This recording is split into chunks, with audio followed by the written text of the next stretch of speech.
হাই friends, কি খবৰ আপোনালোকৰ? আশা কৰিছোঁ সকলো ভালে আছে আৰু মই ভালে আছোঁ। আৰু বেমাৰী লাগিছে নেকি মোক বাৰু?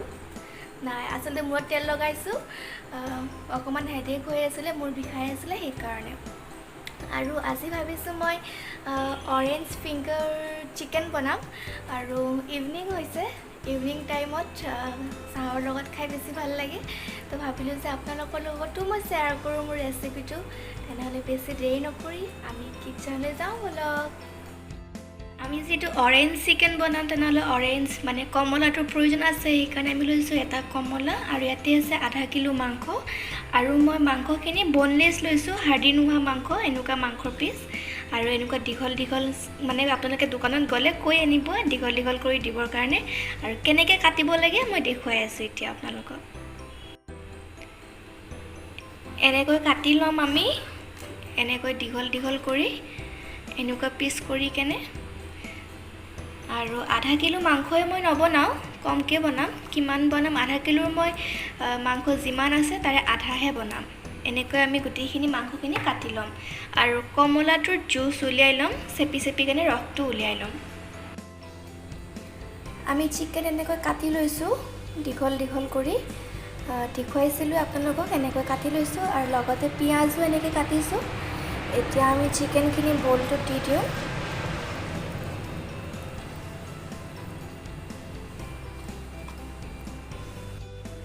এতিয়া আমি চিকেনখিনিত অৰেঞ্জ জুচ কৈছিলোঁ যেনেকৈ এটা আমি কমলাৰ ৰস উলিয়াই লৈছোঁ, ইয়াতে দি দিম।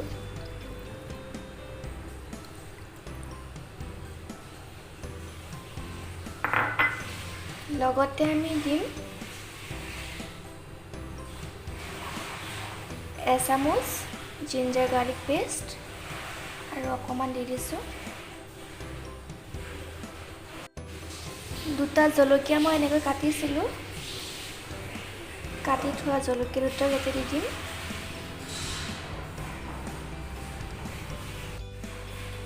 সোৱাদ অনুসৰি আমি নিমখ দিম ইয়াতে।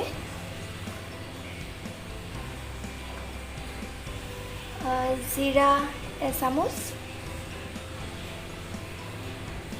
জালুক এচামুচ,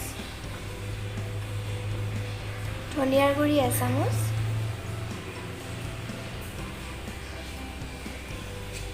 ৰেড চিলি পাউডাৰ এচামুচ। আপোনালোকে যদি মছলা কমকৈ খায় তেনেহ'লে কমকৈ দিব পাৰে। মই এচামুচ কৰি দি দিছোঁ। আৰু হালধিৰ ব্যৱহাৰ মই কৰা নাই ইয়াতে।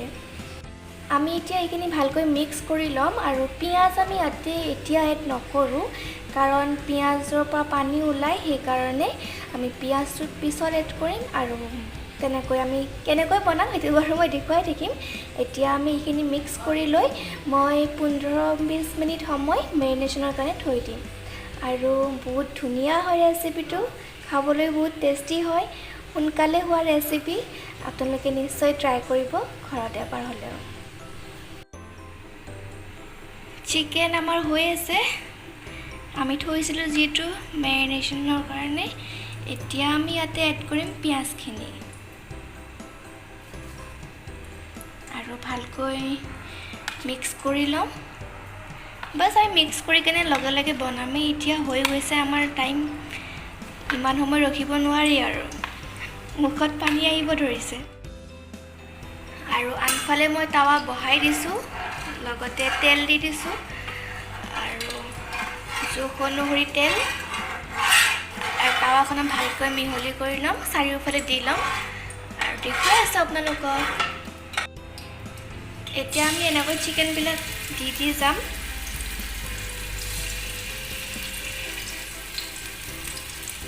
আৰু চিকেনখিনি আপোনালোকে এফালে হ'ব দিব আগতে 5 মিনিটমান সময়, তাৰপিছতহে আনফালে উলটাব।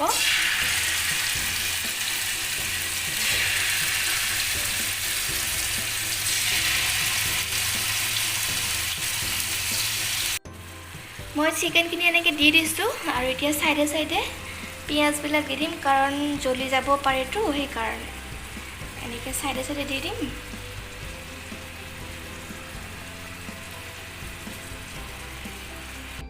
আমাৰ ৰৈ যোৱা কমলাৰ ৰসৰ লগত যিখিনি মছলা আছিলে অকণমান ওপৰে ওপৰে ছিটাই দিম এনেকৈ।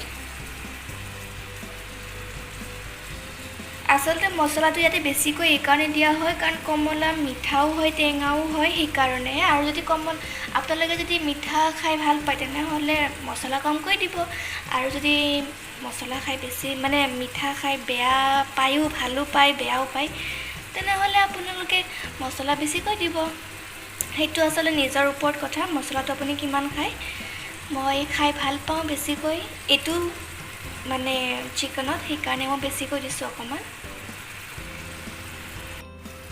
এতিয়া মই চিকেনখিনি এনেকৈ থৈ দিম আৰু 5 মিনিট পিছত যেতিয়া এফালে হৈ যাব তেতিয়াহে মই আনফালে ওলোটাম আৰু এতিয়া এনেকৈ থাকক আৰু এফালে হ'লে আমি আনফালে ওলোটাই দিম মই গোটেইখিনি ওলোটাই লৈ লৈছোঁ আৰু আপোনালোকে দেখিবলৈ পাইছে যে এফালে হৈছে আৰু এতিয়া মই আনফালে দি দিছোঁ হ'বলৈ তাৰপিছত আমি সকলোৱে লগ লাগি খাই ল'ম নে কি কয় আৰু ইমান ধুনীয়া গোন্ধ আহি আছে এতিয়াৰ পৰাই মানে ৰখিবলৈ টান হৈছে বাৰু হৈ লওক তাৰপিছত দেখুৱাই আছোঁ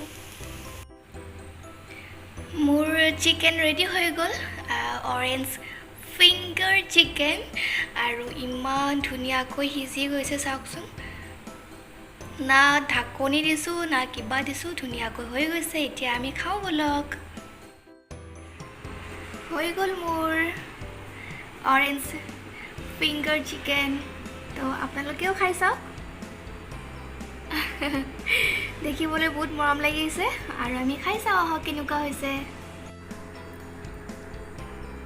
হৈ গ'ল ন দেখুৱাইছে আপোনালোকক আৰু এতিয়া আমি টেষ্ট কৰি চাম দেই কেনেকুৱা হৈছে টেষ্ট কৰি নাজানিলে কেনেকৈ হ'ব বাৰু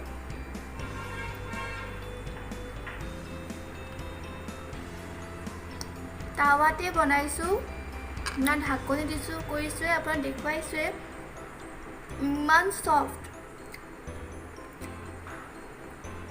আৰু মছলা যিমান দিলেও মছলাটো অকণমানো মুখত নালে কাৰণ অৰেঞ্জে মছলা জ্বলাটো কাটি দিয়ে কাৰণ অৰেঞ্জ আছে যে আৰু বহুতেই টেষ্টি হয় খাবলৈ আপুনি ভাতৰ লগতো খাব পাৰে যদি ইচ্ছা কৰে কিন্তু কফি বা চাহৰ লগত বেছি খাই ভাল লাগে মই পাৰ্চনেলি মই যেনেকৈ ভাল পাওঁ সেইটো কৈছোঁ আপোনালোকক আৰু ভিডিঅ'টো চাই কেনেকুৱা লাগিলে ৰেচিপিটো ভাল লাগিছেনে যদি ভাল লাগিছে লাইক কৰিব ছাবস্ক্ৰাইব কৰিবলৈ নাপাহৰিব লগতে থকা বেল আইকনটো দবাই দিব আৰু যদি সঁচাকৈ ভাল লাগিছে ফ্ৰেণ্ডৰ লগতো শ্বেয়াৰ কৰিব ভিডিঅ'টো আৰু মোৰ ভিডিঅ'টো চোৱাৰ বাবে থেংক ইউ বাই বাই আকৌ লগ পাম আন এটি ভিডিঅ'ৰ সৈতে